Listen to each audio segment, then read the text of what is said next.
शुणु जय जगन्नाथ।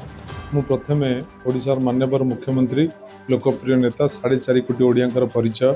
मोर नेता विजु जनता दल सभापति सम्मान्य नवीन पट्टनायक, आम दलर मार्गदर्शक सम्मान्य भिके पांडियान सर, संगठन संपादक प्रणव प्रकाश दास, आमर पर्यवेक्षक सम्मान्य अरुण कुमार साहू तथा आम अंचलर बड़ भाई नेता सम्मान्य रघुनंदन दास और जगतसिंहपुर विधायक प्रशांत कुमार मुदुली, बालिकुदा एरसमा निर्वाचन मंडल समस्त विजु जनता दल कर्मकर्ता समस्त जनसाधारण पाखे मु कृतज्ञता प्रकाश कर। ये चर्चार किसी वास्तवता ना जे स्वप्न देखिया कहार अपराध नुह कि स्वप्न को चेष्टा करने को अपचेष्टा करना।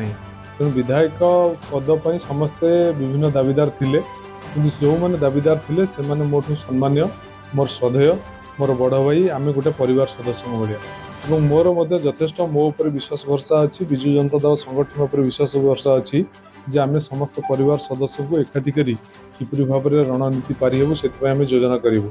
तेणु आपण मैंने भलक जानते विजु जनता दल सब श्रृंखलित दल, यार नेता एक नवीन, तार चिन्ह एक शंख, ता व्यतीत अन्य किसी विकल्प ना। तेणु जी भी जहाँ मन भर असंतोष अच्छी समस्त को बुझे सुझे गोटे परिवार सदस्य भाया समस्त एकाठी करी किपरि भाव में निर्वाचन लड़ा से योजना तैयारी चलती।